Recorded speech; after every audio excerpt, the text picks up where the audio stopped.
الحمد لله والصلاة والسلام على رسول الله لا حول ولا قوة إلا بالله اللهم صل وسلم على هذا النبي الكريم وعلى آله وصحبه أجمعين ومن تبعه بإحسان إلى يوم الدين اللهم أرنا الحق حقا وارزقنا اتباعه وأرنا الباطل باطلا وارزقنا اجتنابه اللهم يا ربنا لك الحمد كما ينبغي لجلال وجهك وعظيم سلطانك عباد الله اسمعوا قوله عز وجل يا أيها الذين آمنوا اتقوا الله حق تقاته ولا تموتن إلا وأنتم مسلمون وقال يا أيها الناس اتقوا ربكم الذي خلقكم من نفس واحدة وخلق منها زوجها وبث منهما رجالا كثيرا ونساء واتقوا الله الذي تساءلون به والأرحام إن الله كان عليكم رقيبا وقال يا أيها الذين آمنوا اتقوا الله وقولوا قولا سديدا يصلح لكم أعمالكم ويغفر لكم ذنوبكم ومن يطع الله ورسوله فقد فاز فوزا عظيما اللهم ارحمنا بالقرآن وصدق الله العظيم وقال النبي صلى الله عليه وسلم ألا إني قد جئتكم بها بيضاء نقية ليلها كنهارها لا يزيغ عنها بعد ذلك إلى هالك أما بعد. Segala pujian dan syukur kita adalah untuk Allah Rabbuna Azza wa Jal. Alhamdulillah, nikmat Allah untuk kita tetap lebih banyak dan lebih besar dibandingkan dengan ujian yang sedang Allah datangkan untuk kita. Alhamdulillah ala kulli hal, walhamdulillah bi ni'matihi tatimmus shalihat. Kemudian salawat beserta salam mari sama-sama kita bacakan dan kita sampaikan untuk Habibillah Sayyidina Muhammad Rasulullah sallallahu alaihi wasallam. Amma ba'du, ma'asyiral mu'minin wal mu'minat, hamba-hamba Allah muslimin wal muslimat yang kami muliakan.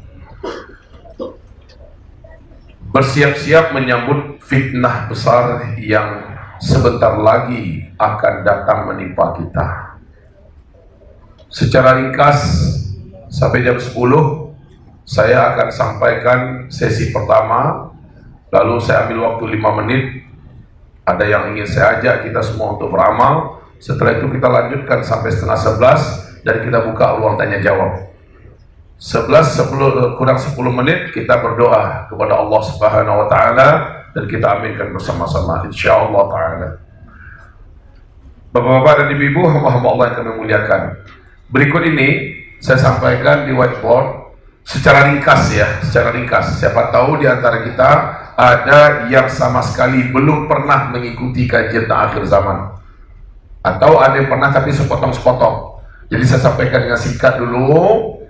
Semua dalilnya, semua buktinya, semua faktanya ada di kitab luar sana. Ensiklopedia akhir zaman, silahkan dapatkan di kitab itu. Jangan stres memilih kitabnya yang tebal, karena menulisnya jauh lebih besar dan lebih berat daripada bacanya. Baca itu gampang bu, selempar-selempar aja, salaman-salaman dibaca ya. Kayak tadi Pak Subarkah memperkenalkan, beliau selalu memperkenalkan diri saya dengan cara yang salah.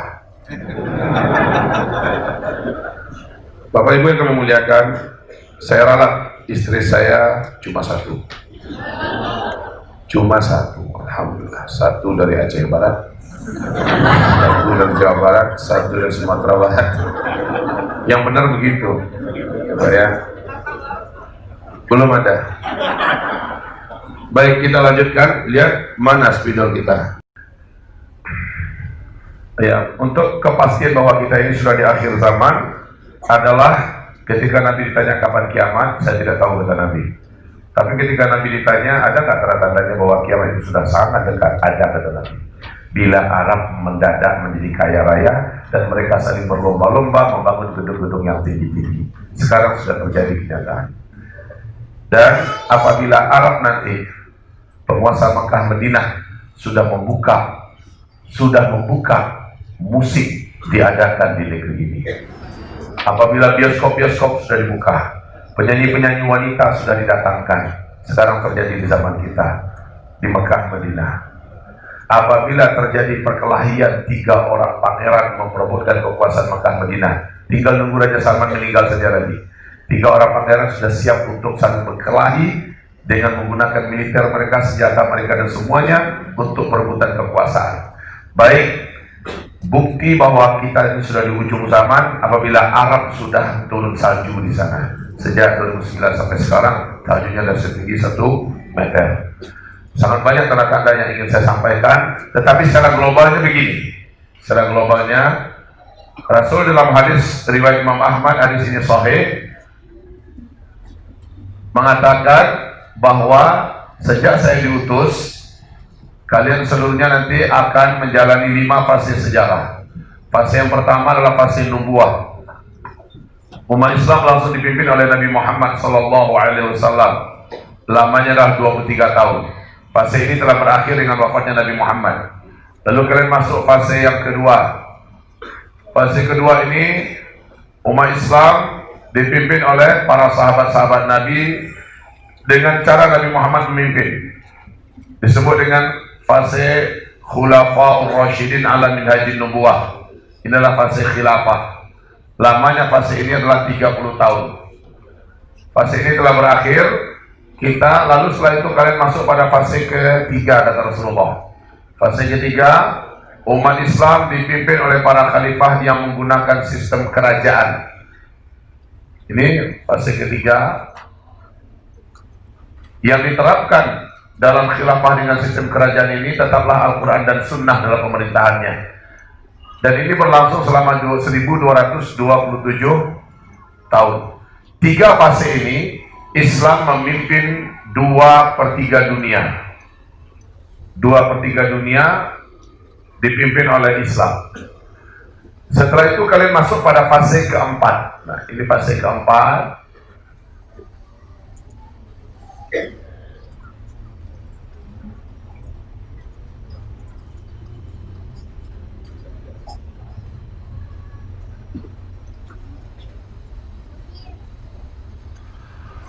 Fase keempat ini adalah fase terberat, fase tergelap bagi Islam dan kaum muslimin muslimat, mukminin mukminat. Ini fase yang terberat. Di fase ini sangat banyak umat Nabi yang akhirnya murtad. Pada fase ini umat Nabi banyak menjadi munafik, sesat. Kalau fase pertama, kedua dan ketiga, umat Islam sulit bisa dirayu untuk menjadi ahli neraka atau digiring untuk bisa menjadi ahli neraka. Hanya sedikit yang berhasil didapatkan oleh setan jin dan setan manusia. Tapi pada fase keempat, ketika Islam sedang tidak memimpin dunia, disinilah umat Islam digiring, disesatkan, diarahkan, dimurtadkan, dikafirkan, dimunafikkan untuk menjadi ahli neraka sebanyak-banyaknya. Inilah fase di mana kita hidup sekarang. Dan ini pun kita sudah ada di penghujung ya. Kita sudah ada di penghujung. Lalu Nabi berkata, setelah itu kalian masuk pada fase kelima.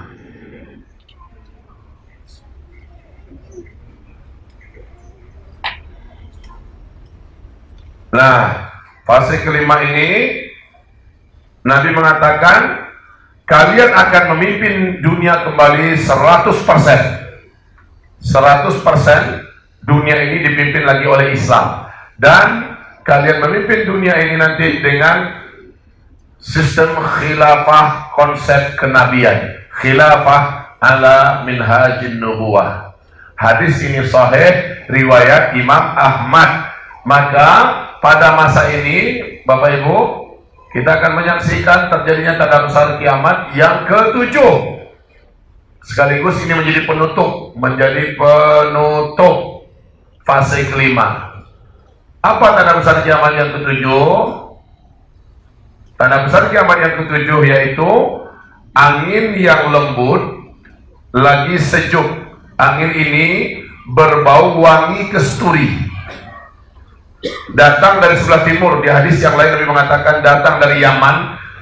Ternyata ini bukan angin lembut biasa, bukan angin sejuk berbau wangi kesturi biasa, tapi ini adalah angin kematian.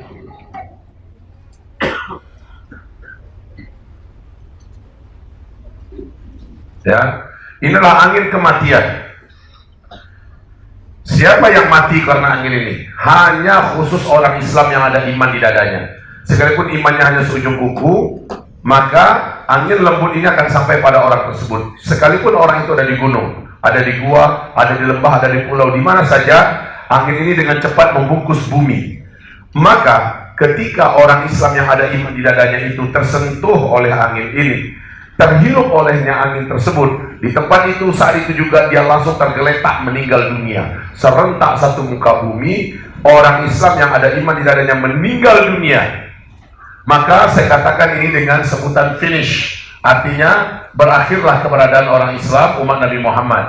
Jadi dimulai dari Nabi Muhammad itu startnya, berakhir dengan wafatnya seluruh umat Nabi Muhammad. Kalian menjalani 5 fase. Fase pertama, kedua, ketiga, dan kelima, Islam memimpin dunia. Jadi jelas ya. Tapi di fase ini saya buat besar karena banyak yang akan kita tuliskan di sini. Ini adalah fase kediktatoran, mulkan jabariyah. Pada fase ini kata Rasulullah, para penguasa-penguasa jahat kepada Islam dan kepada kaum muslimin. Benar apa tidak? Terasa apa tidak? Di seluruh Indonesia, di seluruh dunia, termasuk sama. Nah, Bapak Ibu yang kami muliakan, ini memang fasenya. Nabi mengatakan isbiru. Pada masa itu kalian wajib bersabar. Kesabaran kalian wajib lebih ditingkatkan karena makin bergerak waktu ke depan makin bertambah berat ujiannya dibandingkan sebelumnya. Makin bergerak waktu ke depan makin bertambah berat ujiannya daripada sebelumnya. Dan penghargaan dari Allah untuk orang-orang beriman, laki-laki wanita yang hidup di fase ini, bila ia sabar, bila ia tegar, bila ia tabah, bila ia istiqomah, Allah beri mereka reward. Penghargaannya itu berupa pahala yang mereka terima dalam amalan-amalan mereka, apapun amalan solehnya, pahala yang mereka terima yang hidup pada masa ini adalah 50 kali lipat pahalanya sahabat. Sehingga terkejut para sahabat mendengarkan itu dan mereka memastikan salah dengar mereka atau gimana? Atau Rasulullah SAW ucap, mereka bertanya, ya Rasulullah, khamsina rajulan minna minhum. Ya Rasul, pahala 50 kali lipat itu 50 kali lipat kami atau 50 kali lipat mereka? Apakah Rasulullah? 50 kali lipat kalian, yaitu para sahabat. Masya Allah ya, ini amalan yang dibuat oleh orang yang hidup zaman sekarang. Ibu duha, bu, bapak tahajud, kita buat apa saja amalan soleh, pahalanya 50 kali lipat pahala sahabat. Kenapa Allah beri pahala begitu besar? Karena kita bisa sabar pada masa ini. Karena kita bisa istiqomah pada masa ini. Kita tidak peduli dengan tekanan yang dihadapkan. Kita tidak peduli dengan cacian, cemehan. Kita tidak peduli dengan celaan. Bahkan kita diintimidasi. Kita tabah, kita sabar, kita tegar. Kita tidak bergeming, kita tidak mundur, kita tidak tiarap, kita tidak mengibarkan bendera putih. Kita tetap mengatakan la ilaha illallah, la haula wa la quwwata illa billah. Maka pahala yang kita amalkan dari seluruh amalan soleh kita 50 kali lipat pahalanya para sahabat. Cemburu sahabat mendengarnya. Baik, fase ini dipenuhi dengan segala macam fitnah. Fitnah itu disebut dalam bahasa hadis Nabi, diriwayatkan oleh Imam Ahmad At-Tirmidzi, Ad-Dailami, Al-Baihaqi, bahwa fitnah ini adalah namanya fitnah Duhaimah. Apa namanya?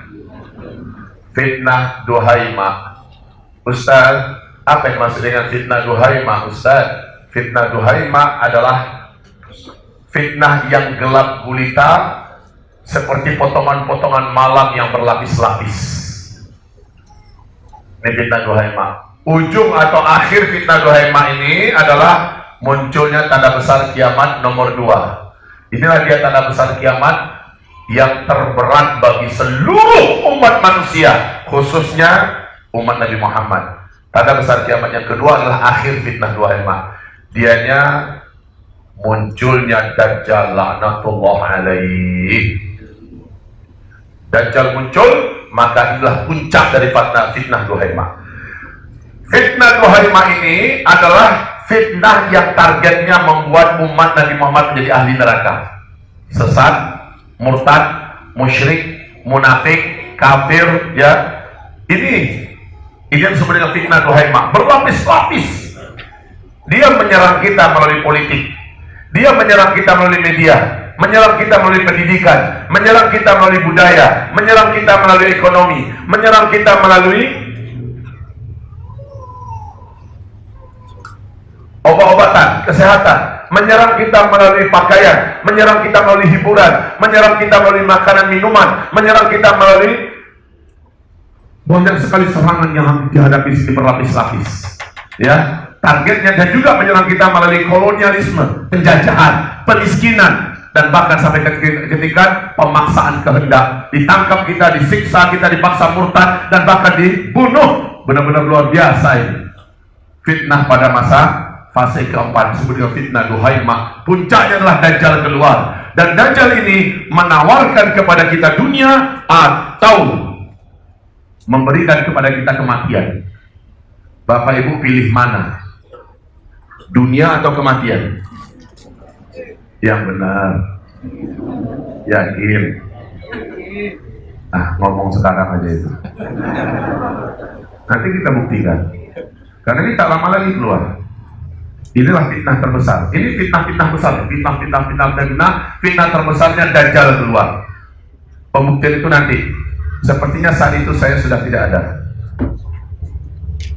Karena kata Rasulullah, Dajjal baru akan muncul ketika pada saat itu atau pada tahun itu tidak ada lagi dai dan ulama yang berbicara tentang Dajjal di mimbar-mimbar. Saya adalah salah seorang di antara yang getol membicarakan Dajjal di podium-podium, di mimbar-mimbar. Berarti hamba Allah Zulkifli Muhammad Ali pada masa makhluk terlaknat ini muncul, Uzma semoga sudah ada di alam yang lain. Amin.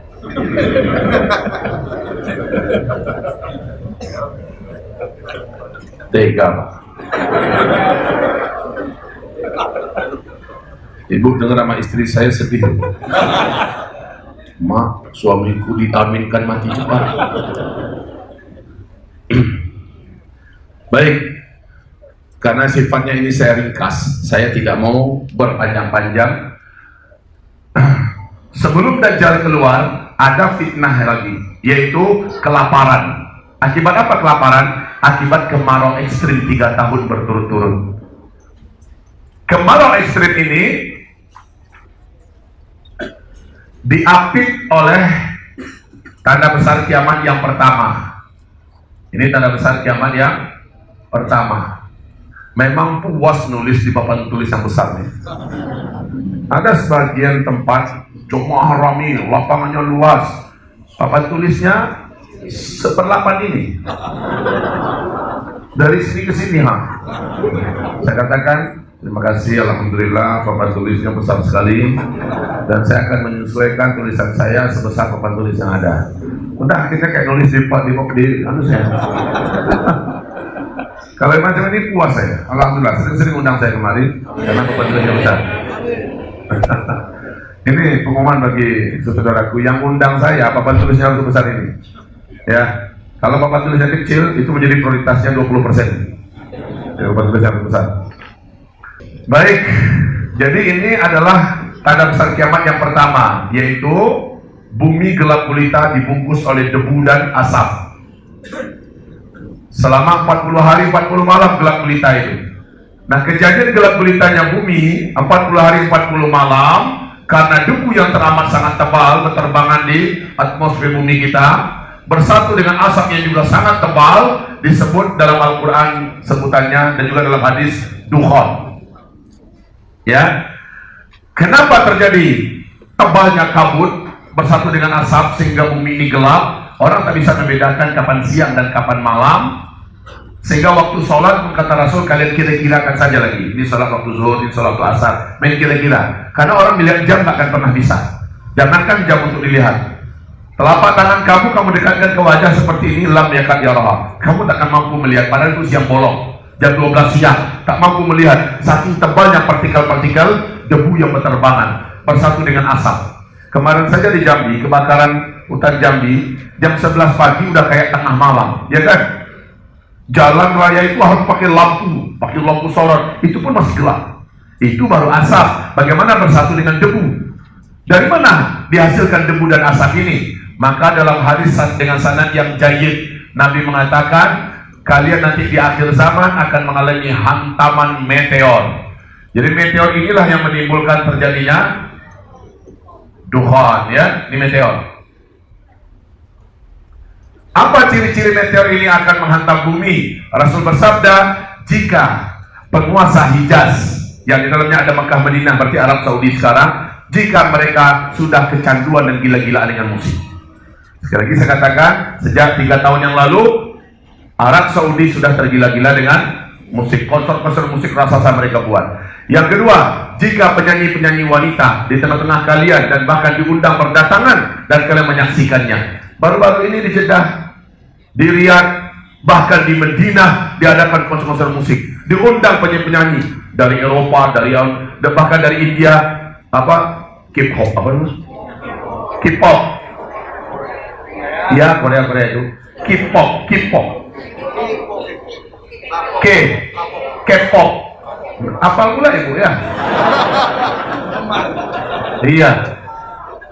Dan apabila minuman-minuman memabukkan, barang-barang memabukkan sudah diminum secara terang-terangan, itu mereka buat. Lihat berada di media sosial, sudah nggak malu-malu mereka, wanita-wanitanya bercadar datang, habis itu pas masuk ruangan cadarnya digantung dan bukalah baju seperti ini. Rambut terbuka, habis itu berjoget-joget seperti cacing kepanasan. Dan yang ikut K-pop itu ada juga, sambil bercadar bergoyang pula dia, gila dah dunia ini. Bercadar bergoyang seperti orang K-pop. Itu kan? Udahlah pokoknya itu. Nah, ini orang kelaparan semuanya karena gersang bumi ini, kemarau. Jaraknya antara Dukhan dengan Dajjal 2 tahun lebih sedikit. Sebelum Dukhan ini sudah terjadi terlebih dahulu kemarau. Nah, yang saya sudah sampaikan dari 2016, para pakar alam dan bumi kita mengatakan bumi ini akan mengalami 3 tahun kemarau ekstrim dari 2019 sampai 2022. Dan kita benar-benar merasakan sekarang 2019 kemarau sudah melanda bukan hanya Indonesia tapi seluruh dunia, ya kan? Kemarau tahun ini ekstrim. Tahun depan bagaimana? Menurut hadis Nabi, tahun depan 2 kali lipat ini berat kemarau. Maka persiapkan sumur di rumah-rumah kita masing-masing. Jangan lagi hanya mengandalkan air keran. Saya khawatir air keran tidak akan bisa Bapak Ibu andalkan karena meteor ini berdampak kepada musnahnya semua teknologi. Nabi bersabda, nanti pada masa itu kalian semua kembali seperti zaman sekarang. Tidak ada lagi teknologi yang bisa dipakai. Tidak ada lagi teknologi yang bisa memanjakan kita. Listrik tidak ada, sinyal tidak ada, motor masih ada tapi jadi bangkai, mobil ada nggak bisa jalan, pesawat ada nggak bisa terbang, ya, kapal induk, kapal selam, pokoknya apa saja yang sifatnya pabrik industri yang menggunakan teknologi berakhir. Masya Allah, ngeri betul hidup kita saat itu. Tuma'untum min haitsu bada'tum wa'untum min haitsu bada'tum wa'untum min haitsu bada'tum. Nanti kondisi kalian kembali seperti zaman sekarang. Dan setelah Dukhan, kemarau yang ekstrim, manusia berbunuh-bunuhan di sini demi memperebutkan makan. Demi sepotong roti saja, tetangga dan mendatangi tetangganya yang dulu adalah sahabatnya, demi sepotong roti di tangan tetangga dia bunuh tetangganya itu. Lalu dia ambil roti. Bahkan di dalam hadis Sahih Bukhari mengatakan ada tetangga yang mendatangi tetangganya, beri saya makan. Tetangga berkata nggak ada. Lalu dibunuhnya seluruh tetangga, dia obrak-abriknya rumah, memang nggak ketemu makanan, dia cari tetangga yang lain yang bisa dibunuhnya. Ini adalah masa yang sangat berat, ya, masa yang sangat berat. Dajjal datang membawa gunungan makanan dengan syarat siapa yang mau dapat makanan yang saya bawa, sembah saya. Sayalah Tuhan yang selama ini kalian sembah. Sayalah Allah yang selama ini kalian sembah. Sembah saya.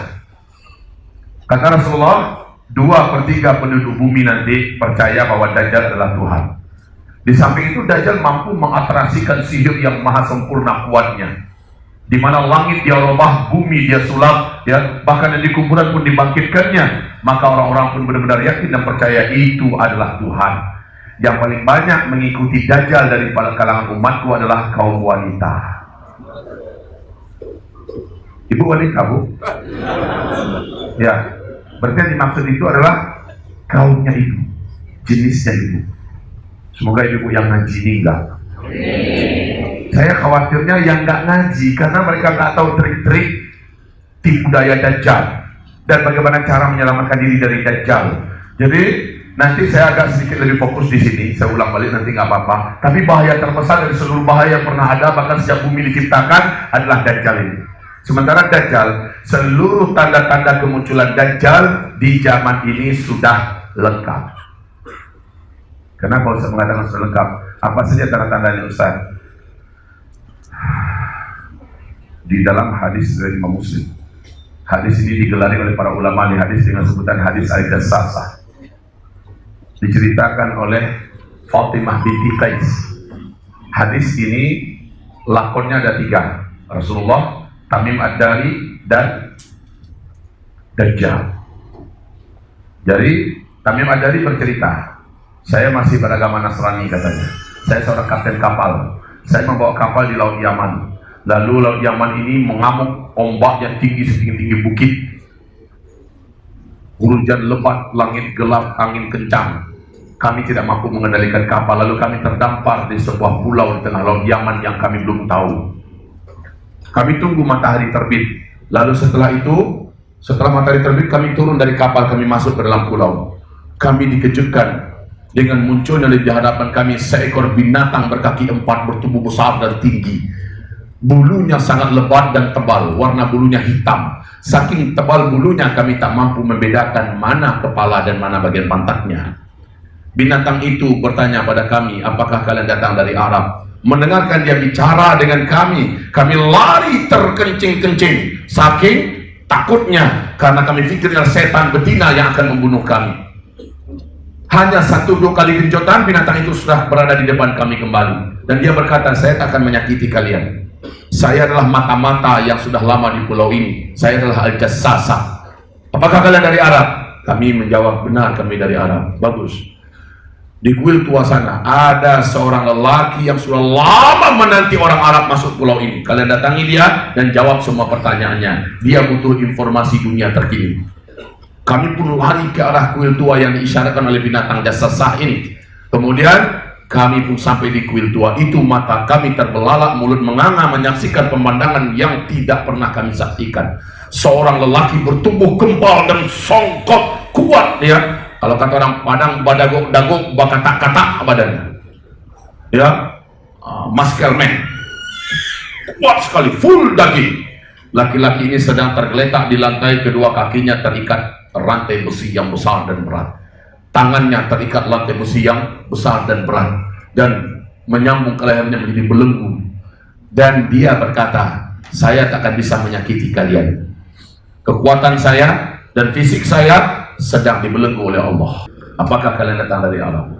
Kami menjawab, benar kami dari Arab. Baik kalian, sudah munculkah seorang lelaki Umi mengaku-ngaku sebagai nabi penutup namanya Ahmad atau Muhammad? Udah muncul dia apa belum? Maka kami menjawab, ya, dia sudah muncul. Yes, bahasa kitanya ya, yes. Kalau begitu tak lama lagi saatnya saya akan dilepaskan. Apakah kalian ada yang beriman kepadanya? Dijawab, sebagian kami beriman kepadanya, sebagian yang lain tidak. Maka kata yang terikat ini, yang ternyata di penutup hadis Nabi mengatakan dia adalah Dajjal. Yang terikat itu adalah Dajjal.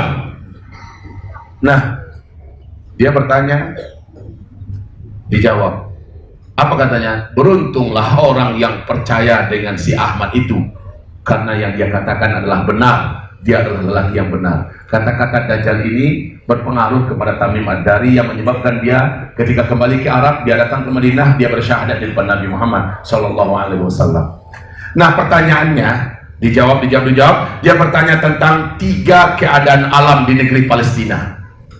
Kalian tahu tidak dengan Danau Tiberias? Kalian tahu tidak dengan mata air Zuhar? Kalian tahu tidak dengan kebun kurma di Baisan? 3-tiganya di Palestina. Apa jawaban Tamim Ad-Dari dan kawan-kawan? Ya, kami tahu. Apa yang ingin kau tanyakan? Danau Tiberias airnya masih banyak atau udah susut? Waktu itu dijawabnya airnya masih banyak. Kalau sekarang iya memang sudah susut ya. Airnya masih banyak. Sebentar lagi lihat saja oleh kalian, airnya susut. Kalau airnya sudah susut, itu pertanda saya sudah lepas. Yang kedua, mata air Sugar. Airnya masih keluar nggak dari mata air itu? Waktu itu kami menjawab, sekarang airnya banyak. Penduduk bercocok tanam dan minum dari air itu. Apa kata si Dajjal? Jika airnya sudah tidak lagi keluar, sudah tidak lagi menetes, maka pertanda saya sudah bebas. Yang ketiga, ditanyakan, kalian tahu tidak dengan kebun kurma Baisan? Ya kami tahu. Apakah masih berbuah? Sekarang buahnya lebat, banyak. Lihat nanti kalau sudah tidak berbuah lagi, maka berarti saya sudah lepas. Dan tiga-tiganya ini saya saksikan kemarin waktu saya ke Palestina. Saya Idul Adha kemarin, alhamdulillah sholat Idul Adhanya di Palestina di Masjidil Aqsa. Alhamdulillah. Bawa istri dan bawa 96 orang jamaah. Bawa istri satu. Ya.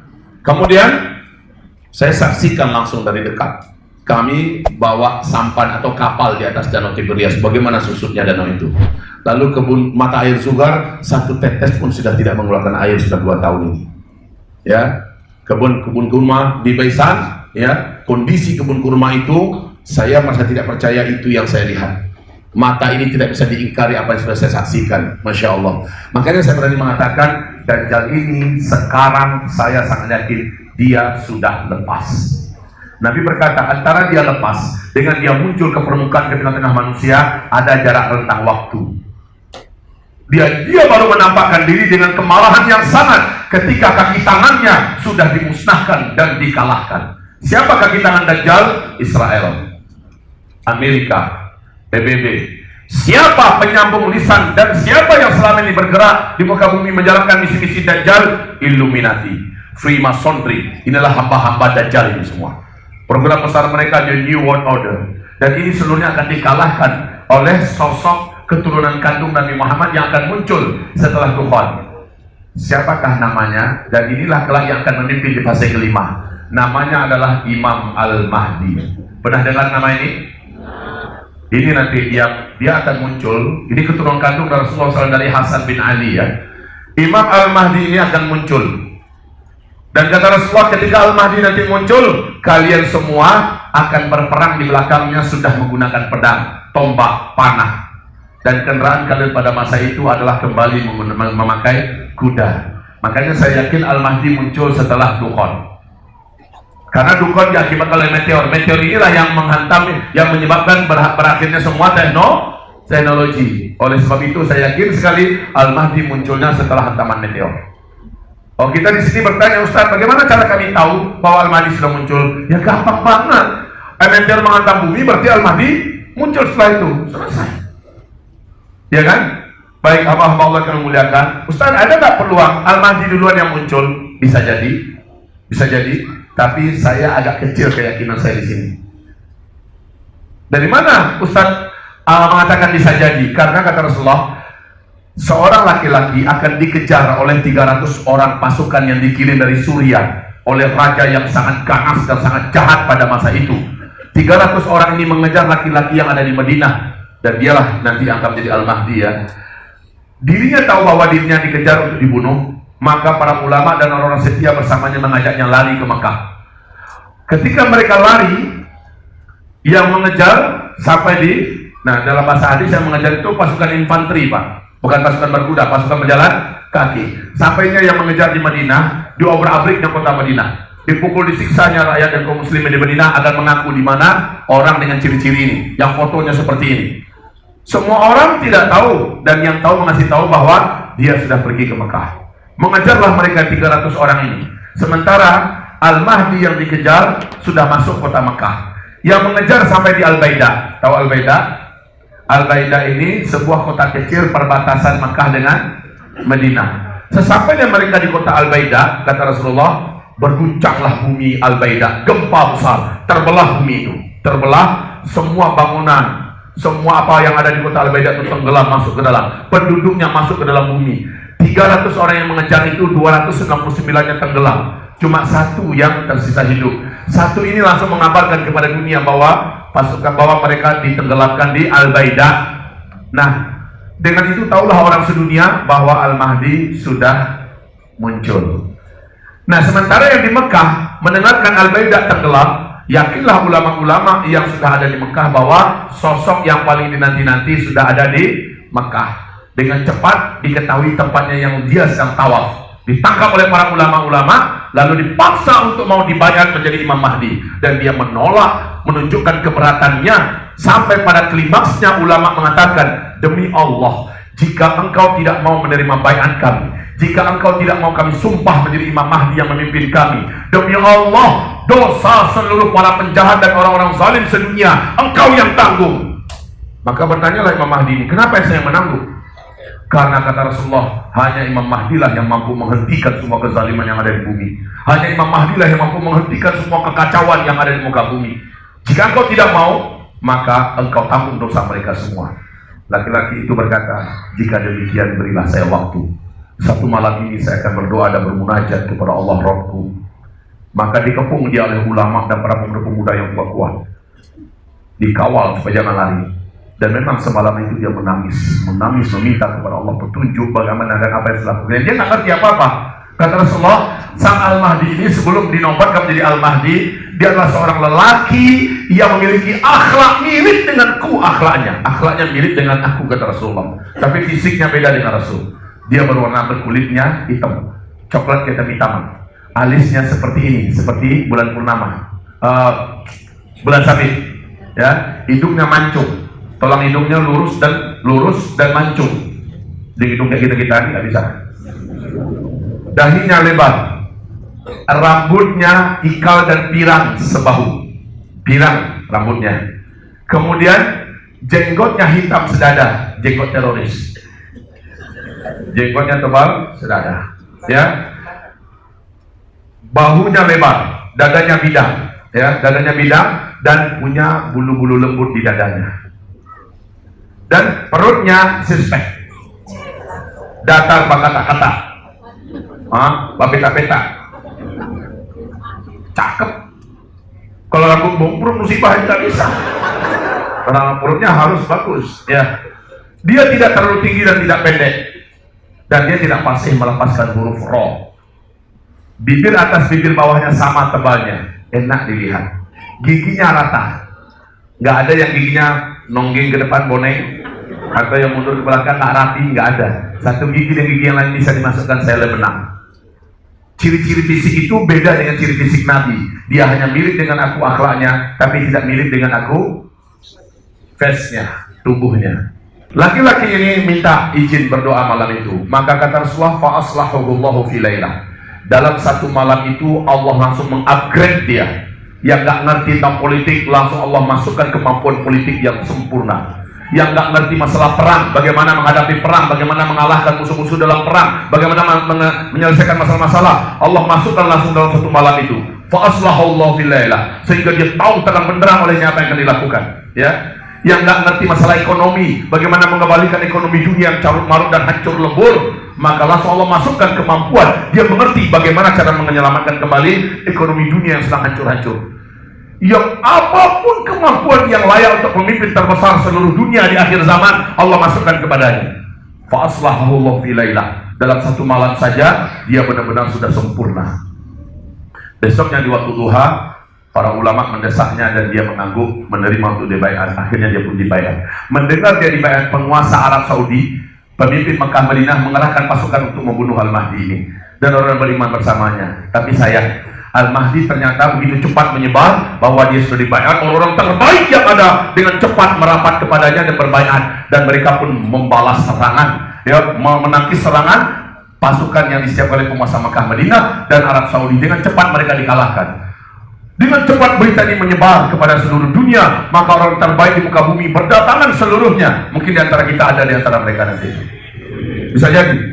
Ya, kalau melihat wajah-wajah yang maco-maco ini, badan-badan yang segar-segar ini, orang-orang yang soleh dan taat ini, bisa jadi setelah mendengar tanpa banyak babi bu langsung berangkat. Bagaimana cara berangkat Ustaz? Pesawat kan? Salah satu solusinya adalah berangkat melalui jalur darat. Ya Ustaz, ini kan ada Selat Malaka, ada juga Selat Sunda, Selat Malaka. Pikirkanlah sendiri gimana caranya orangnya. Jangan libatkan pula saya. Mau pakai rakit, mau pakai apa itu terserah. Makanya belajar berkuda. Belajar berkuda dari sekarang. Nah, anak-anak muda yang gagah-gagahnya kalau nggak pada berkuda, maka antum akan menyesal. Sekarang belajar berkuda yang baik, yang benar. Jadi bisa nanti menempuh perjalanan ke Mekah dengan kuda insya Allah ta'ala. Kalau mau jalan kaki bisa setahun lebih sedikit sampai. Jadi ketahuan ya, oh ya, satu orang yang mempromosikan kepada dunia, kok bisa dunia tahu, kan sudah nggak ada internet.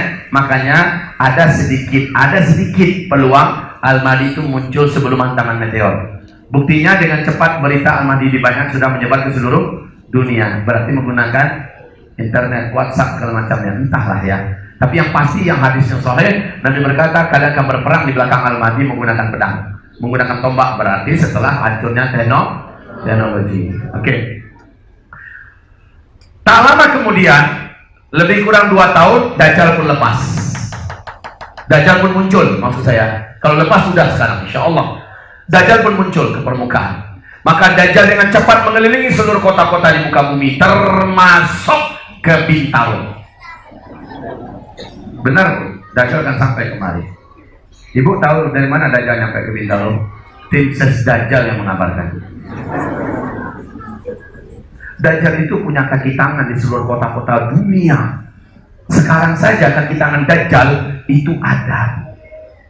Saya nggak tahu siapa orang-orangnya, tetapi saya pastikan 100% ada di Bekasi ada.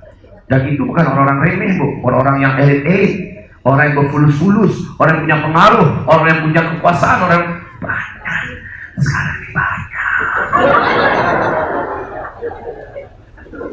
Di seluruh dunia, ya.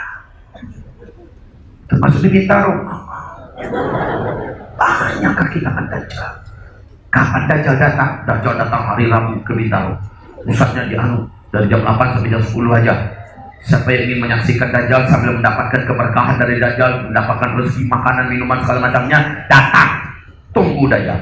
Ketika Dajjal datang, Dajjal minta disembah. Ketika orang-orang sujud menyembahnya, makanan pun dengan cepat dibagi oleh orang-orangnya Dajjal. Makan dibagi-bagi, lalu Dajjal mengatrasikan. Bagi ragu-ragu, Dajjal pun mengatrasikan kemampuannya. Langit yang lama tidak ada awan, oleh Dajjal langsung berlapis-lapis awan. Lalu dia minta, kalian mau kemana awan ini saya arahkan. Maka orang-orang yang masih belum beriman dengan Dajjal minta, arahkan ke kampung Anu, turunkan hujan di sana. Maka Dajjal mengarahkan awan itu. Kayak sulap yang super canggih, teknologi pun nggak bisa buat macam itu. Awan pun diarahkan ke sana. Ini bukan dongeng loh ya. Tolong beli bukunya di sana itu, Ensiklopedia Akhir Zaman. Saya tidak mengambil keuntungan 1 rupiah pun dari situ. Ini orang Jakarta yang dagang buku di sana, saya lihat ada, belilah sana. Dulu iya, saya capek-capek repot-repot bawa buku, sekarang nggak lagi repot. Baik, coba lihat, baca hadisnya. Dia arahkan awan, lalu dia turunkan hujan. Bumi sana yang tandus dan mati langsung subur. Bisa nggak teknologi buat macam itu? Nggak bisa. Turun hujan langsung subur air. Subur, rumput-rumput tebal pun muncul. Hewan-hewan ternak yang selama ini sudah mati, yang sudah menjadi tulang, berbalut kembali dengan daging, berbungkus kembali dengan kulit, dan kemudian menjadi bernyawa, bangkit kembali. Ya, semuanya binatang itu kembali hidup. Maka yakinlah manusia yang memang imannya tipis, asli ini Tuhan kita, maka sujudlah mereka menyembah. Sebagian masih ada yang belum percaya. Siapa yang belum percaya itu? Yang agak-agak sedikit ada imannya, ya, agak tinggi daripada yang tadi sedikit. Kami tak akan beriman kepada engkau sampai engkau bisa menghidupkan yang sudah mati. Maka Dajjal mempertontonkan kepada mereka semua, lihat kuburan ini semua. Maka Dajjal pun menunjuk ke arah kuburan itu. Seluruh kuburan itu terbelah, lalu bangkitlah dari dalam kuburan orang-orang yang dulu dikuburkan di sana. Wajahnya masih utuh, hidup dengan ceria, cerah kembali. Dia bangkit dan keluar dari kuburan, langsung memanggil anaknya. Nak, lihat bapakmu telah dihidupkan kembali oleh Tuhan yang selama ini kita sembah. Ayo nak kita sembah Tuhan kita ini. Istriku, aku telah hidup kembali, Tuhan kita yang telah menghidupkannya. Ayo istriku, kita sujud menyembahnya. Begitu Pak fitnahnya. Kata Rasulullah, ketahuilah oleh kalian, semua yang bangkit dari kuburan itu bukanlah manusia yang dulu hidup lalu meninggal dikuburkan sana. Tetapi setan-setan yang menjelma dalam wujud manusia yang pernah hidup dan meninggal dikuburkan di sana, itu semuanya adalah setan, bukan manusia. Orang yang ngaji tahu, macam ibu ini ngaji kan, lalu tahu inilah trik tipu daya dan sihir. Luar biasa. Kenapa Bu? Dajjal ketika muncul, setan satu bumi ini tunduk siap melayani Dajjal. Ya Allah, Bapak Ibu tahu kemampuan setan ini. Bayangkan kalau 10.000 setan saja berkhidmat melayani kita, Pak, sudah sakti mandraguna. Bagaimana kalau satu bumi setan berkhidmat melayani Dajjal? Luar biasa kemampuan yang diberikan oleh Allah pada Dajjal. Oke, tanda-tanda Dajjal ini lepas sudah, inilah dia fitnah terbesar di akhir zaman. Oke, terus yang kedua, tanda Dajjal itu sudah, saya yakin sudah keluar, sudah bebas, sudah lepas sekarang ini, yaitu ketika Rasulullah SAW mengatakan Dajjal akan membunuh seorang lelaki yang tidak bisa ditaklukkannya, tak mempan oleh sihirnya dan tak takut kepada Dajjal, dibelah dua oleh Dajjal. Ya, dengan gergaji dia belah batok kepala laki-laki ini, terbelah kepalanya, lehernya, dadanya, sampai ke perutnya, isinya keluar semua. Si benaknya keluar, si dadanya keluar, si perutnya keluar, dan laki-laki itu tergeletak. Dia di puncak usia remaja menuju dewasa. Kemudian Dajjal berkata kepada para pengikut dan penyembahnya, menurut kalian kalau saya hidupkan kembali dia, apakah ada keraguan di hati kalian semua bahwa saya adalah Tuhan yang sebenarnya? Apa jawaban mereka? Tidak. Kami akan semakin yakin dan mantap keimanan kami. Engkau benar-benar adalah Tuhan yang kami sembah selama ini. Maka Dajjal, kata Rasulullah, mengelilingi satu kali keliling sambil mulutnya berkemat kamit membaca mantra-mantra. Satu keliling. Setelah itu Dajjal berkata, kum, bangkitlah kamu kembali. Allah izinkan bertaut kembali tubuh ini dari bawah, dada, leher, kepala. Bertaut lagi seluruhnya. Tanpa disentuh, sudah bertaut. Kemudian dia bangkit, hidup kembali dalam keadaan sehat walafiat. Darah masih bersimbah di badan. Darah yang bersimbah di lantai masih bersimbah, tapi laki-laki ini telah berdiri tegap di depan Dajjal. Maka Dajjal berkata kepada para pengikutnya, lihat, maka semakin berimanlah pengikutnya ini, itu bahwa ini adalah Tuhan mereka. Sementara laki-laki ini, apa kata Dajjal? Hanya Tuhan yang mampu melakukan apa yang barusan saya lakukan kepada engkau, dan saya sudah buktikan kepada engkau, memang sayalah Tuhanmu yang sebenarnya. Sujudlah, ini kesempatanmu yang terakhir. Apa kata laki-laki muda itu? Sorry Jal, iman saya malah semakin kuat dan mantap setelah yang kamu lakukan barusan ini kepada saya. Kamu asli Dajjal, dan Rasulullah telah mengabarkan perbuatanmu ini kepada saya dari beberapa ratus tahun yang lalu, ya, beberapa masa yang lalu. Dan setelah ini kamu takkan bisa membunuh saya kali kedua. Dan tidak ada manusia manapun yang bisa kau bunuh mulai hari ini. Dajjal marah besar dan dia loncat ingin membunuh kembali anak muda ini. Benar saja, kata Rasulullah, Dajjal sudah dicabut kuasa membunuhnya oleh Allah. Kemudian Dajjal perintahkan bala tentaranya, tangkap anak muda ini, cincang dia. Kata Rasulullah, itulah dia syahid teragung di akhir zaman. Meninggal dunialah sebenarnya.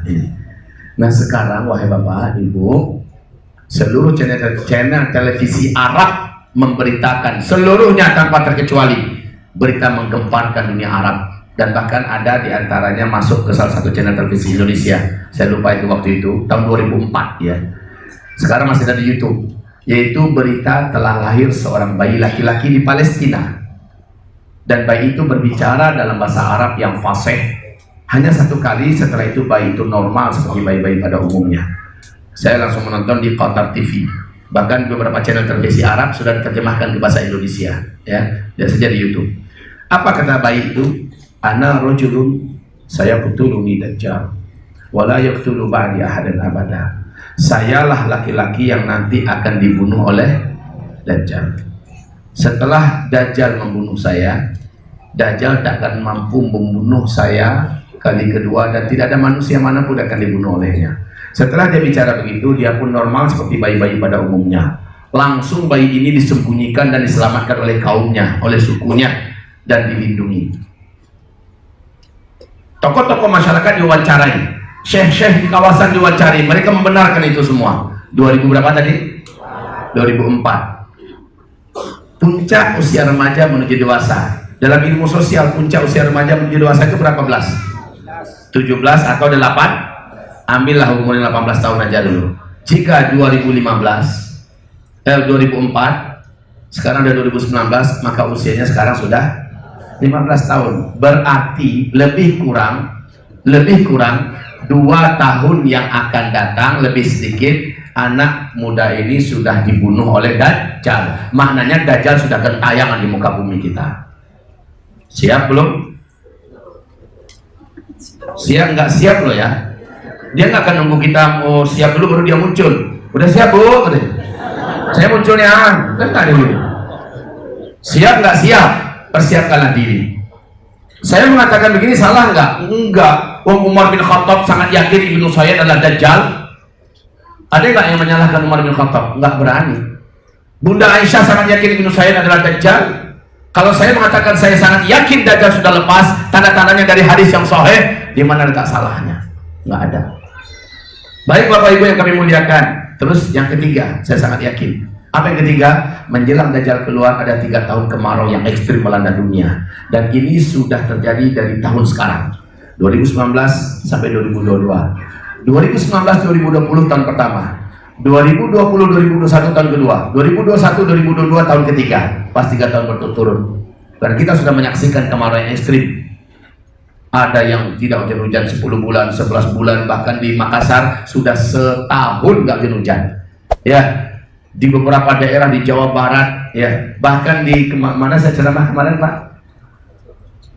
Cilegon, yang langsung hujan tuh, langsung hujan. Apa kata mereka? Sejak kemarau Ustadz baru ini hujan pertama kami. Itu kata mereka. Sejak kemarau baru ini hujan pertama kami. Di Bandung juga sama. Saya dengan Ustadz Ahmad Baikuni bareng tuh, join. Minggu yang lalu kaget warga, kenapa hujan turun selebat-lebatnya ketika kami berdua join. Dan salah satu di antara yang ajaib dalam pembahasan akhir zaman ini saya saksikan, setiap kali saya membahas tentang akhir zaman suatu daerah yang lama nggak hujan, pada saat itu hujan. Saya yakin yang saya sampaikan ini insya Allah diridhoi oleh Allah Subhanahu Wa Taala. Di mana daerah yang nggak pernah hujan, saya datang, saya sampaikan kajian akhir zaman hujan, luar biasa. Apalagi saya join dengan Ustaz Ahmad Baikuni yang sama-sama menyampaikan tentang akhir zaman, lama hujannya, dan saya ajak mereka berdoa di hujan yang lebat itu. Baik Bapak Ibu yang kami muliakan, jadi kemarau ekstrim sudah dimulai sampai 2022. Sekarang penghujung 2019, 2020, 2021, 2022, 2 tahun lebih sedikit lagi, maka kita pun akan terus menjalani masa-masa ini. Apakah dia itu pertanda Dajjal? Saya tidak mengatakan pasti ya, saya tidak mengatakan pasti, tapi saya mengatakan tanda-tandanya itu memiliki kesamaan dan kemiripan dengan kemunculan tanda-tanda yang lain. Betul tidak? Itu aja, tugas saya menyampaikan tanda-tanda. Karena saya dengar ada ustaz-ustaz salafi ceramah di YouTube dipopulerkannya, dia menyampaikan ini cocokologi namanya.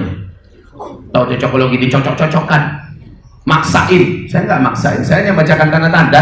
Para sahabat-sahabat bacakan tanda-tanda, melihat tanda-tanda dan mereka cocok-cocokkan.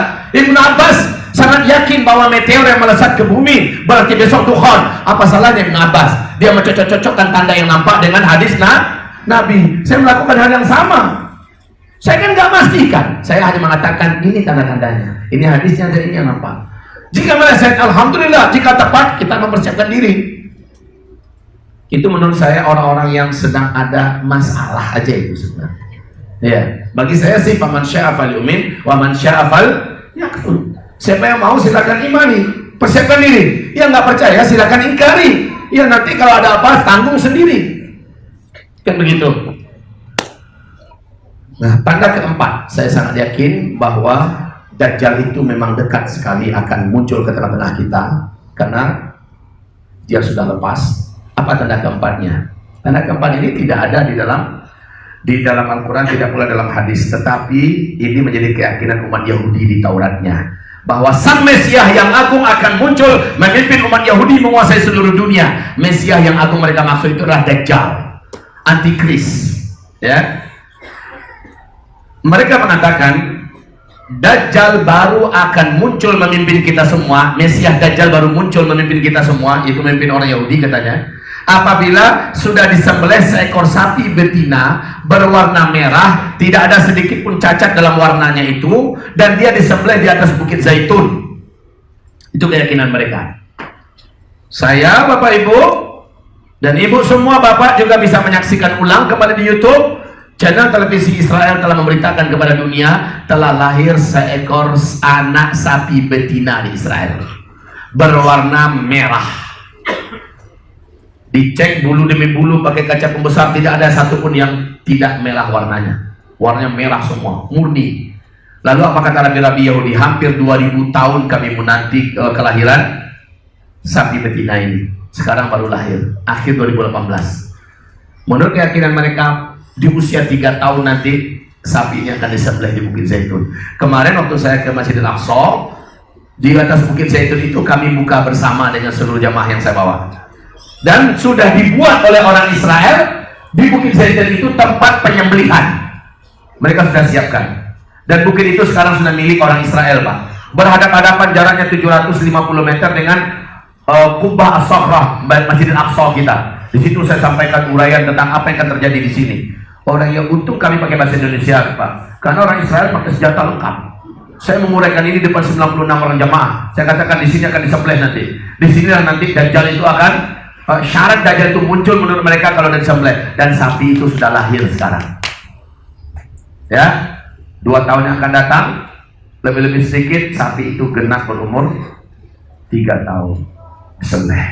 Kok waktunya mirip semua ya? Kisaran 2 tahun 3 tahun, kan begitu kan? La haula wala quwata illa billah. Yang kelima yang menjadikan saya yakin, Rasul berkata sallallahu alaihi wasallam, Dajjal nanti akan muncul dari sebuah kota yang bernama kota Asbahan dari Khurasan.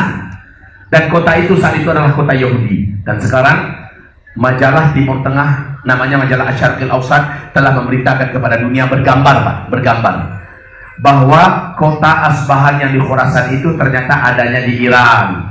Selama ini kota Asbahan adalah kota umat Islam Ahlus Sunnah wal Jamaah. 2 kota paling terkenal di Iran, Teheran dan Asbahan. Bahkan dulu Asbahan lebih terkenal daripada Teheran. Sekarang Asbahan sudah resmi menjadi kota Yahudi. 86% penduduknya 4 tahun yang lalu Yahudi seluruhnya. Sinagog-sinagog sangat banyak muncul. Yang paling mengejutkan adalah 70.000 lelaki Yahudi, sesuai dalam hadis Nabi yang sahih, 70.000 lelaki Yahudi sudah mengenakan jubah keagamaan Yahudi yang tidak berjahit, dan mereka menyiapkan senjata manual dari besi-besi terbaik di dunia. Apa kata mereka? Kami sedang bersiap siaga menanti kemunculan Mesias yang agung. Jadi kondisinya sudah ada sekarang. Yang keenam, saking yakinnya saya, Rasulullah berkata sallallahu alaihi wasallam, Dajjal nanti diharamkan masuk Makkah dan Madinah. Karena Makkah Madinah dikepung oleh malaikat-malaikat Allah yang mengurus pedang. Dajjal tidak bisa masuk, fisiknya, kesaktiannya, bala tentaranya tidak Allah izinkan masuk Makkah Madinah. Lalu Dajjal nanti di Madinah akan menaiki sebuah bukit di luar kota Madinah. Bukit itu kata Rasulullah bukit Qabisyah atau bukit garam. Dia naik ke atas bukit itu dan dia melihat ke arah Dajjal. Maaf, boleh saya naik? Ini bukan bukit ya, ini kursi. Lalu Dajjal berkata kepada para pengikutnya dari puncak bukit itu, lihat oleh kalian, itulah istana putihnya si Ahmad. Itulah istana putihnya si Ahmad. Itulah istana putihnya si Ahmad. Istana putih yang dimaksud oleh Dajjal inilah Masjid Nabawi. Dari atas bukit itu, anehnya, apabila Bapak Ibu pergi umroh,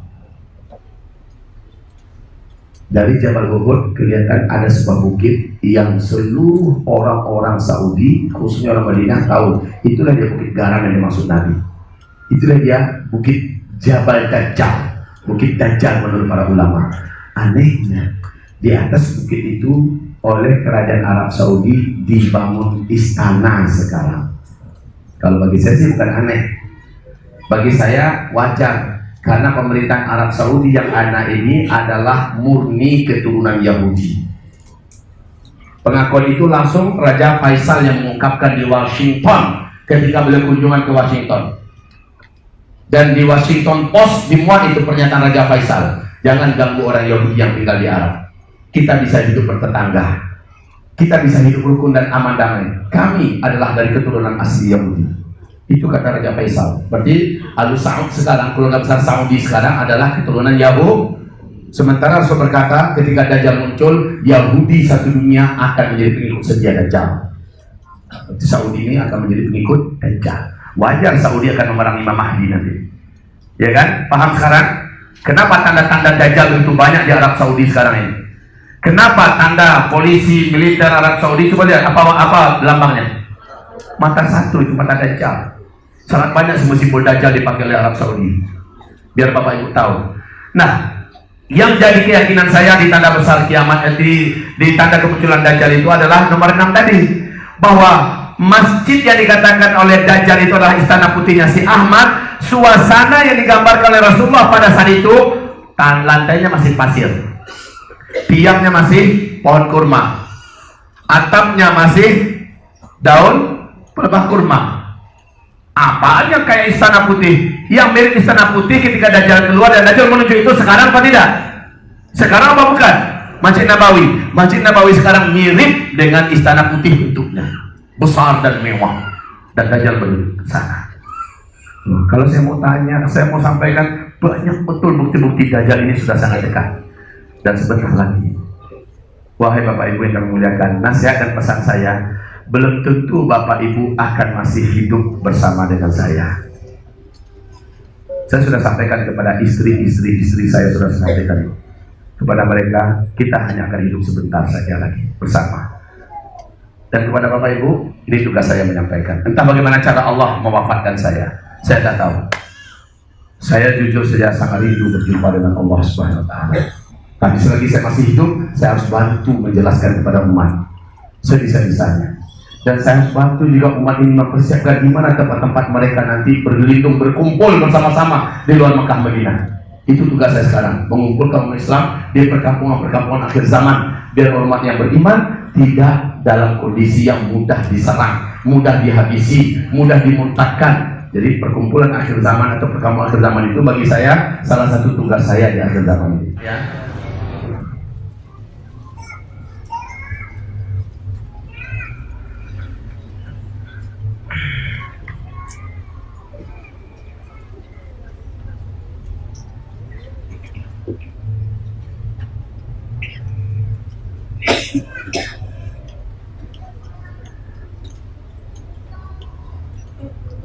Arab kaya raya, salju turun di tanah Arab.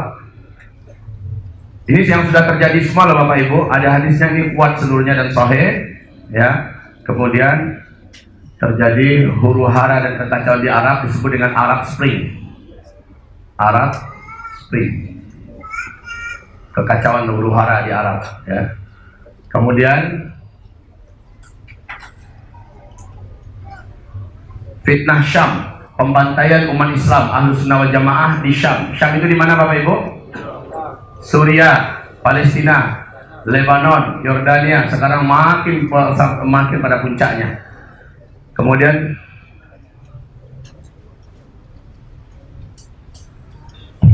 mengeringnya sungai Efrat di Irak dan ditemukannya gunungan emas dalam perut bumi Irak di tempat jalur yang dilalui oleh sungai Efrat di Irak. Dan ini sudah terjadi 4 tahun yang lalu. Sejak 4 tahun yang lalu. Kemudian yang ini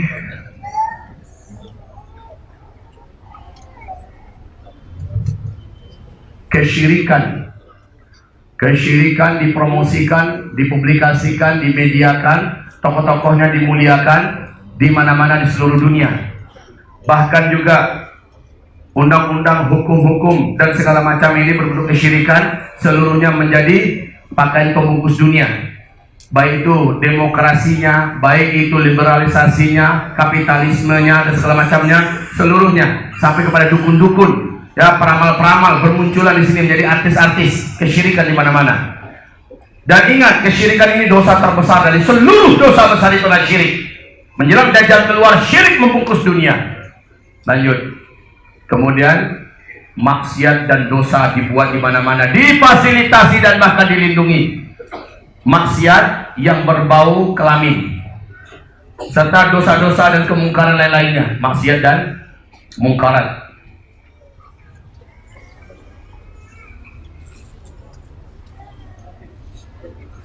Selanjutnya, ini dia kezaliman. Ingat Bapak Ibu, kata Rasulullah, pada masa ini adalah puncak manusia mengalami kezaliman. Mentang-mentang berkuasa zalim, mentang-mentang berduit zalim, mentang-mentang kuat zalim, mentang-mentang punya backing zalim, ya, kezaliman. Dan kezaliman terbesar adalah kepada Islam dan kepada kaum muslimin. Demikian kata Rasulullah, pada tahun Al-Mahdi muncul kezaliman, ada pada puncak yang zalim pada tahun Al-Mahdi muncul. Jadi adalah kezaliman.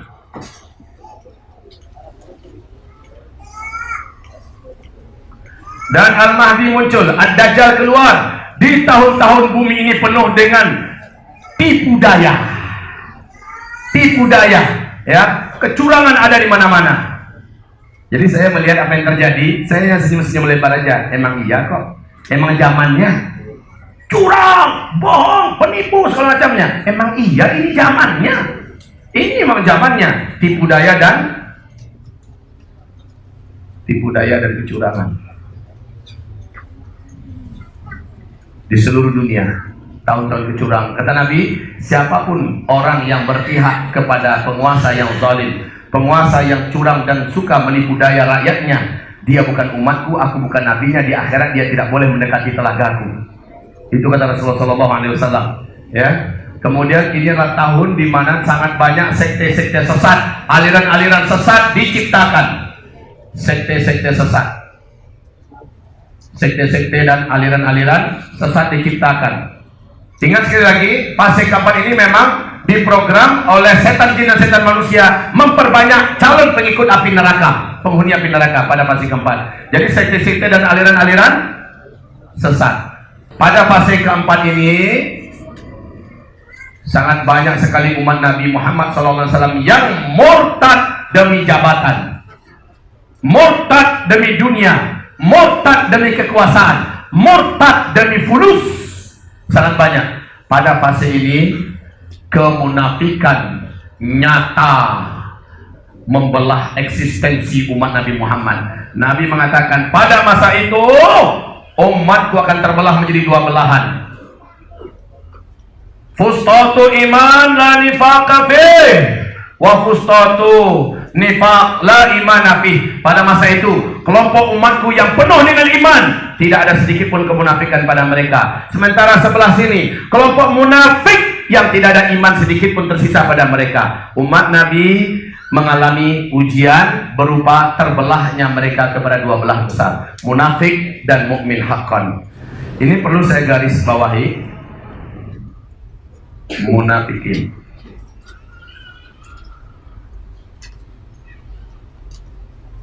Ya, ini penting sekali. Kenapa penting? Lihat di sini. Ini dia. Ini Bapak Ibu, lihat ini. Saya beri tanda ya, saya beri tanda di sini. Nabi mengatakan sebelum kebangkitan Islam, Islam memimpin seluruh dunia. Sebelum matahari terbit, ini ibaratnya matahari terbit ini. Ini masa malam. Ini masa malam. Nah, malam itu akan berakhir dengan fajar, betul tidak? Fajar itu ada dua, betul tidak? Fajar kadib satu, fajar sodik satu. Fajar kadib, inilah dia fajar kadib. Di fajar kadib, umat Islam terbelah menjadi dua, mukmin dan munafik. Fajar sodiknya kapan? Ini dia titiknya. Fajar sodiknya adalah umat Islam dipimpin oleh seorang imam untuk melaksanakan sholat subuh berjamaah, ibaratnya begitu, ya. Sudah muncul seorang imam. Inilah dia fajar sodik. Nah, saya bacakan sejarah ya. Fajar kadib secara waktu sholatnya ini adalah beberapa menit, mungkin setengah jam atau 40-45 menit sebelum subuh. Biasanya mengumandangkan azan di masa Nabi adalah Ibnu Ummi Maktub. Allahu Akbar, Allahu Akbar. Yang azan itu ternyata suara Ibnu Ummi Maktub, berarti ini baru fajar kadib. Fajar kadib itu gunanya apa? Membangunkan orang yang masih lelap tidur. Menyuruh orang untuk witir bagi yang sudah tahajud tapi belum witir. Membangunkan orang bagi yang pengen sahur, silakan sahur. Membangunkan orang bagi yang punya hajat khusus kepada Allah, ini penghujung malam yang terakhir dan sepertiga terakhir, ya. Memang menyuruh orang siaga ini fajar kadib, tapi belum lagi masuk waktu sholat subuh, belum lagi masuk waktu subuh. Dan Nabi mengatakan para malaikat berebutan mendengarkan bacaan Al-Quran sebelum subuh. Ini rencananya membangunkan mereka supaya baca Quran sebelum sholat subuh. Pokoknya fajar kadib ini sangat bermanfaat, dan ini membangunkan orang. Baru bangun dia, bangun. Tapi ini belum kebangkitan ya. Kebangkitan itu nanti ketika fajar shadiq, di mana umat Islam kalau waktu sholatnya Bilal yang azan. Allahu Akbar, Allahu Akbar. Suara Bilal berarti waktu subuh masuk. Berarti imam sudah siap untuk mengimami sholat. Nah, imam itu nanti siapa? Imam Mahdi. Kalau ini belum pakai Imam Mahdi, tapi sudah ada gaya kebangkitan, bangkit di mana-mana.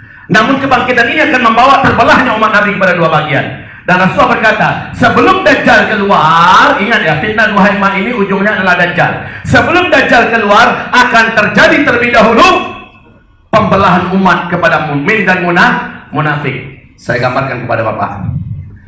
Mesir, Pak, di masa Presiden Husni Mubarak mengalami ujian yang sangat hebat orang-orang berimannya. Lalu tiba-tiba alhamdulillah melalui jalur demokrasi menanglah Mursi dan naik sebagai presiden. Figur ulama hafiz Quran ya sangat luar biasa. Umat Islam yang beriman senang mulai euforia. Apalagi mendengarkan khutbahnya, pidato-pidatonya Presiden Mursi. Inilah kebangkitan Islam. Timur Tengah itu memang yang terkuat itu Mesir, Pak. Segi militer dan sebagainya. Orang mulai wah ini kebangkitan Islam. Hanya sebentar Mursi langsung dikudeta berdarah oleh Sisi. Sejak itu kebangkitan semu namanya itu, kebangkitan untuk membangunkan saja, tapi umat Islam langsung mengalami ujian. Lalu umat terbelah menjadi dua, mukmin dan munafik. Yang munafik bergabung dengan Sisi, yang mukmin harus berhadapan dengan penyiksaan, dengan penangkapan, masuk penjara, ditekan hidupnya, dipersulit dan dijadikan ujiannya luar biasa. Ini ujian di penghujung malam, ya. Itu untuk Mesir, Pak ya. Untuk Arab Saudi, fajar kadibnya kapan? Ketika Raja Salman, ya, di masa Raja Abdullah hidup, orang-orang beriman mengalami ujian yang berat dan sempit. Tapi kemudian dia meninggal, Raja Salman naik. Wah, yang dilakukan oleh Raja Salman menghidupkan asa. Betul tidak? Apa manuver-manuver yang dibawa oleh Raja Salman membuat kita berbunga-bunga. Ini dia, yes banget ini. Ya, Raja Salman mempersatukan militer umat Islam, ya, yang pemerintahnya Islam semua. Wah, orang berharap yes, iya Raja Salman oke. Ternyata Raja Salman ditelikuhi.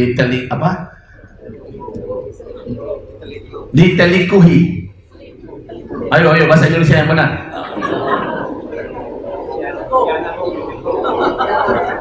Oke lah, gitu yang paling gampang. Dikhianati oleh anak kandungnya sendiri, dan beliau dijadikan seperti tawanan rumah. Dia tak berkutik. Muhammad bin Salman memegang urusan. Semua kebijakan Muhammad bin Salman bertolak belakang habis dengan kebijakan Raja Salman. Semua musuh-musuh yang diumumkan musuh oleh Raja Salman dijadikan kekasih yang dicintai oleh Muhammad bin Salman. Sang putra mahkota yang tamak dan rakus ini telah menjadikan asa sang ayah terkubur hidup-hidup. Dan sejak itu Arab Saudi mengalami pembelahan mukmin dan munafik. Ini fajar kadib ya, semuanya fajar kadib. Arahnya seperti bangkit dan bangun, ternyata malah ujiannya berat di situ. Kalau di Indonesia saya lihat, setelah pelecehan dan penghinaan surah Al-Maidah ayat 52 di Kepulauan Seribu, sejak itu umat Islam terbelah dua, ya. Bangkit para ulama, ya kan? Terjadilah 411, 212, euforia luar biasa. Mak-mak pun bangkit. Orang yang selama ini nggak peduli menjadi peduli. Semuanya bergerak, bela Islam, bela agama, bela ulama, bela negara. Kan begitu kan? Ternyata ini mulai pembelahan. Lalu ternyata ujian kita ke depan akan lebih berat. Ini dia masa-masa terbelahnya. Memang Pak, ini ada waktu rentang sedikit. Ini fajar kadib masih. Seluruh dunia mengalami pembelahan ini. Karena Allah datangkan fitnah Nuhaimah di puncak, itu fajar kadib.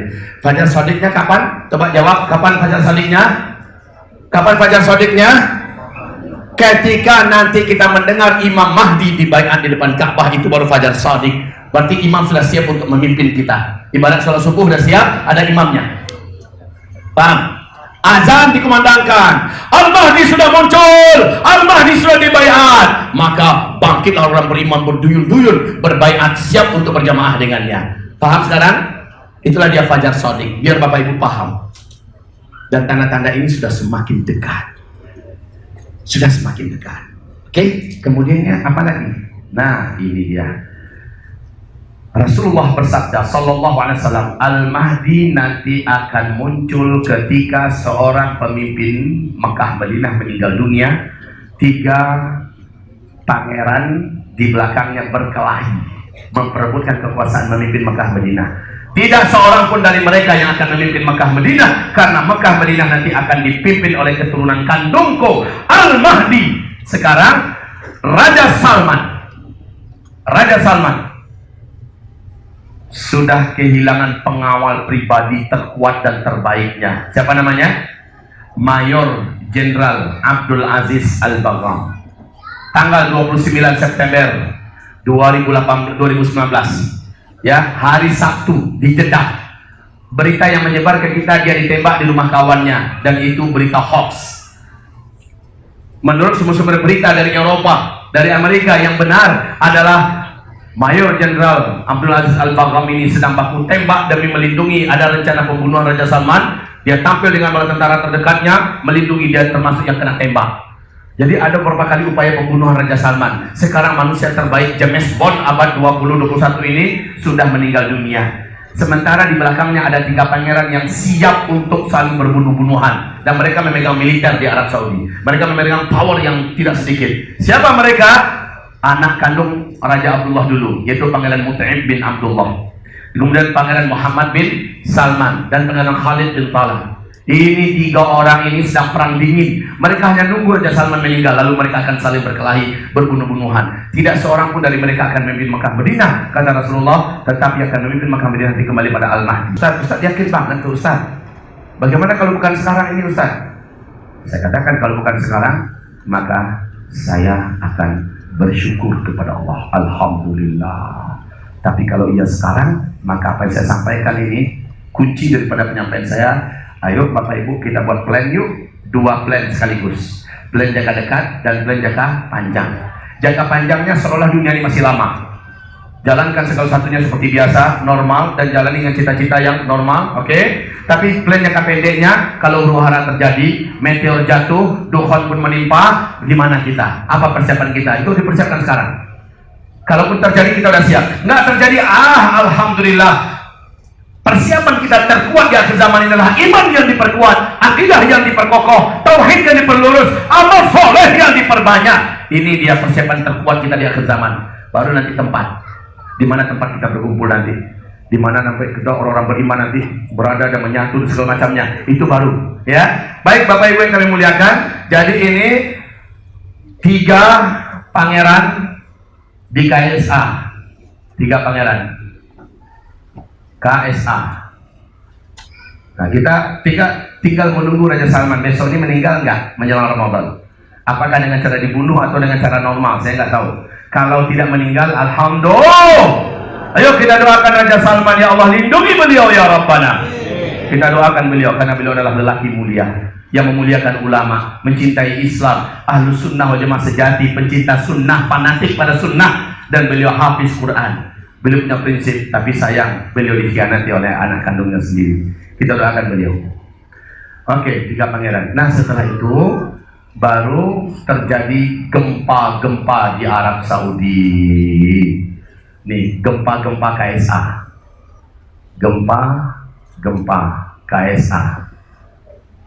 Kerajaan Saudi Arabia ya KSA nih. Kemudian bencana-bencana di seluruh daratan dunia. Bencana-bencana alam, dan ini bencana berat Bapak Ibu. Gunung-gunung meletus, ya, kemarau ekstrim, tsunami, gempa-gempa, dan segala macam bencana-bencana alam yang besar di seluruh dunia. Kemudian juga kelaparan, kemarau ekstrim berlanjut, ya, dan berdampak kepada kelaparan. Karena kelaparan, Orang akan kalap gelap mata demi bertahan hidup, dia akan membantai dan membunuh kemana-mana. Maka inilah pembunuhan di mana-mana. Pembunuhan di mana-mana. Pembunuhan di mana-mana. Dan berlanjut dengan setelah pembunuhan, ini di tahun yang sama loh ya, di tahun yang sama ini yang terjadi, dan ini di seluruh dunia, yaitu kehancuran ekonomi global, ekonomi dunia hancur. Dan manusia nanti balik menggunakan emas dan perak. Maka anjuran saya dari sekarang, ada ibu duit bu, daripada duitnya ibu tabung dalam bentuk angka-angka digital, bagus belikan emas. Perlahan-lahan belikan emas. Ada rezeki sedikit, beli rezeki sedikit, beli emas, tabungkan. Diam-diam disimpan. Beli emas. Ibu dapat rezeki sedikit, kira-kira akan bisa ibu simpan, belikan emas saja bu. Ibu tidak akan menyesal, bapak tidak akan menyesal. Tapi kalau bapak ibu tidak mengindahkan, bapak ibu pasti akan menyesal. Belilah emas. Ada rezeki pak, bisa tabung sedikit, beli emas. 1 kilo, 2 kilo. Jadi,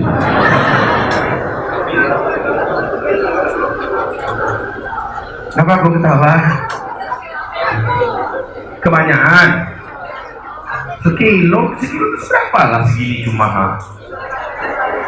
Ya udahlah, saya ngerti kondisi kita sekarang memang pada negeri kita ini kaya raya bapak ibu. Arab Saudi itu bisa kalah oleh Indonesia sebenarnya kekayaan kita ini, tapi gimana lagi, bukan kita yang pegang sekarang. Sudahlah kalau gitu, ibu ada sedikit 1 gram, 2 gram ya, 1/2 gram ya udah. Pokoknya begitu bu. Setelah ibu beli, ibu kumpul-kumpul, silakan berbentuk logam mulia, berbentuk perhiasan, berbentuk dinar, silakanlah ya. Setelah ibu beli, simpen diam-diam, jangan ibu foto pula. Di foto, kirimkan ke grup. Nah, malam disatroni maling ibu. Simpen diam-diam, karena ekonomi dunia, dan ini Bill Gates, orang terkaya nomor 2 dunia, sudah menyampaikan bahwa 2018 mulai goyang ekonomi dunia kepada arah krisis mengerikan. 2019 maka pintu-pintu kehancuran ekonomi sudah terbuka. 2020 nanti kita akan terus menyaksikan kehancuran ekonomi global yang menyebabkan uang-uang ini tidak ada lagi harganya. Persis dari hadis Nabi, di akhir zaman nanti kamu semua akan kembali menggunakan emas dan perak sebagai mata uang kamu. Pada saat itu uang-uang kertas kamu akan berserakan di pinggir jalan, tidak berharga, dipermainkan oleh anak-anak kecil kalian, tidak ada nilainya, seperti daun-daun menguning yang berguguran dari batang pohon. Jadi Nabi mengatakan kembali kepada emas. Benar, Bill Gates juga mengatakan negara apapun akan kacau, akan kolaps, dan negara yang mampu bertahan adalah negara yang punya stok emas. Maka jangan heran sekarang warga Tiongkok diberitakan di televisi mereka hari ini berlomba-lomba beli emas. Warga Hong Kong bu, tarik dana mereka semua, mereka beli emas. Cina kumpulkan emas sekuat mungkin. Amerika gila-gilaan menyetok emas. Negara-negara besar dunia sekarang stok emas. Maka kita bagaimana? Oh, kita terlalu hebat Indonesia, emas yang dikasih keluar semua. Freeport diambil orang luar semua. Yang di Maluku pak lebih banyak daripada di Freeport, 4 kali lipat lebih banyak pada Freeport, diambil orang luar. Hebat Indonesia. Udahlah kita sekarang ini nggak apa, nanti akan kembali lagi ke kita. Insya Allah kembali lagi ke kita. Kapan kembalinya? Di fase kelima kata Nabi. Semua kekayaan di muka bumi ada di tangan khilafah Islamiyah, dibagi-bagi secara merata nanti. Bahkan gunung emas yang ada di dalam perut bumi Irak yang akan menimbulkan perang dunia ketiga nanti, ini pun akan dikuasai oleh khilafah Islamiyah. Tidak ada orang nanti yang akan miskin di fase kelima. Tidak ada orang yang berhak menerima zakat. Oke? Ekonomi dunia, dan ini baru perang. Nah ini ya. Judulnya di sini perang. Perang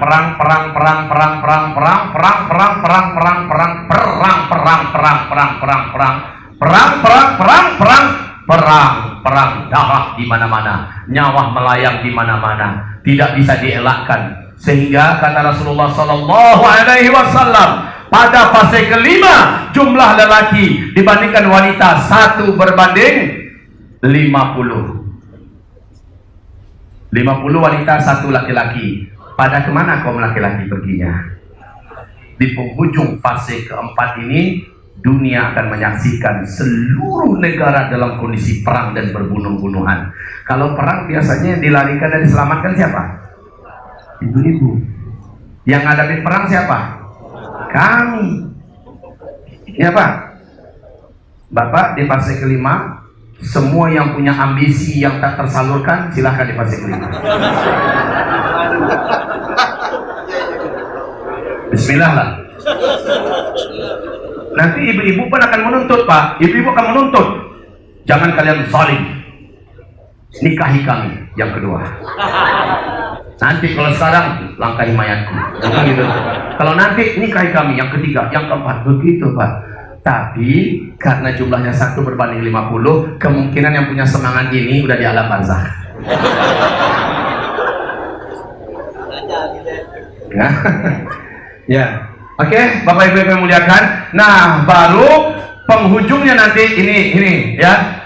Nabi mengatakan kalian akan mendengar seorang lelaki yang berjiwa mulia yang memiliki nafsun zakiyah akan dibunuh. Nafsun, ini hadisnya sahih, lihat nanti di kitab Ensiklopedia Akhir Zaman, nafsun zakiyah. Seorang lelaki yang memiliki jiwa yang bersih, jiwa yang mulia akan dibunuh. Kematiannya menyebabkan marah seluruh orang-orang beriman sedunia dan menyebabkan malaikat di langit marah dengan kematiannya dengan cara dibunuh. Lalu umat ini dihibur dengan telah dibaiatnya Al-Mahdi di depan Ka'bah. Mereka pun berduyun-duyun berbaiat kepada Imam Mahdi. Jadi barulah setelah itu Al-Baidah tenggelam. Mana? Ini masih ada nih. Al-Baidah tadi yang saya ceritakan ya, dan seterusnya. Baik, barulah Al-Mahdinya muncul. Itu tanda-tanda. Oke, Bapak Ibu, sekarang final penyampaian saya adalah tanda-tandanya begini saja. Dari sini ke Ramadan besok, coba lihat tanda-tanda ini terjadi tidak. Kalau tidak terjadi, aman. Pertama, meninggal nggak Raja Salman? Itu kuncinya dulu. Setelah meninggal, 3 orang pangeran yang tadi saya sebutkan kelahi nggak berbunuh-bunuhan, sehingga jamaah haji dan umroh tidak bisa melaksanakan ibadah haji dan umroh. Ini ada hadisnya ya. Akan terhalang nanti di akhir zaman umat melaksanakan ibadah haji dan umroh. Kenapa terhalang? Karena Saudi kacau. Ketika Saudi kacau, tidak ada peluang untuk berangkat melaksanakan ibadah haji dan umroh. Pasti negara-negara yang punya rakyat akan berangkat umroh dan haji akan menahan rakyatnya berangkat, ya kan? Dan Arab Saudi sendiri pun pasti akan menutup airportnya dari orang yang datang untuk berangkat karena keamanan tidak terjamin. Maka terhalanglah, itulah bahasanya terhalang itu, melaksanakan ibadah haji dan umroh. Itu dulu kunci yang pertama ya. Apa kunci yang pertama tadi? Raja Salman meninggal dunia, 3 orang putra ini kelahi enggak? Kalau iya berarti sudah mulai mengarah kepada kejelasan. Yang kedua, ini yang memastikan kalau di waktu tahun itu bersamaan, pokoknya 2020 ini, di waktu tahun itu bersamaan gempa-gempa terjadi di kawasan Mekah Madinah, di kawasan Arab Saudi, berarti fix tahun itulah Al-Mahdi muncul. Zuhurul Mahdi 'inda ikhtilafi ummati wa zalazil, kata Rasulullah. Al-Mahdi muncul pada tahun terjadinya perselisihan perebutan kekuasaan dan gempa-gempa. Itu kunci yang pertama. Itu kunci yang pertama. Pegang itu baik-baik. Kalau saya sudah tidak ada, tanda-tandanya itu. Kalau saya ada, saya akan umumkan kepada Bapak Ibu semua. Ya. Yang kedua, tanda fix. Dari mana yang ketiga? Itu satu paket. Satu paketnya Raja Salman meninggal, para putra-putra saling berkelahi dan terjadi gempa. Fix sudah. Nah, itu satu paket itu. Ya. Yang kedua terjadi nggak ini? Yang kedua adalah apabila Bapak Ibu mendengarkan Baitul Maqdis diserang oleh para mujahidin dan Baitul Maqdis berhasil dibebaskan, Israel dibuat tunggang langgang dan mendapatkan sedahsyat-dahsyatnya pertempuran. Lalu diumumkanlah di Baitul Maqdis khilafah Islamiyah. Dalam hadis sahih Muslim Nabi bersabda, di akhir zaman wa ibnu hawalah, Baitul Maqdis akan kembali dibebaskan oleh hamba-hamba Allah terkuat. Lalu diumumkanlah khilafah Islamiyah. Pada saat itu hijrahlah kalian ke Palestina. Negeri teraman saat itu adalah Palestina. Saat khilafah Islamiyah diumumkan di Palestina, negeri teraman adalah Palestina saat itu. Dan saat itu Madinatul Munawwarah sedang kacau, sedang hancur, berdarah-darah. Dan Madinah yang begitu tenang saja berdarah-darah, bagaimana dengan Mekah? Bagaimana dengan yang lain-lainnya? Ya.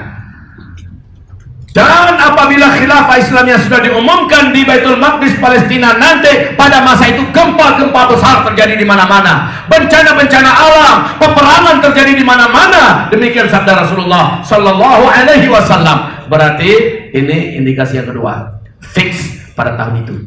Karena Al-Mahdi muncul di suasana bumi ini ada di puncak-puncak terkacaunya. Di tengah-tengah itu Al-Mahdi nanti dibayar.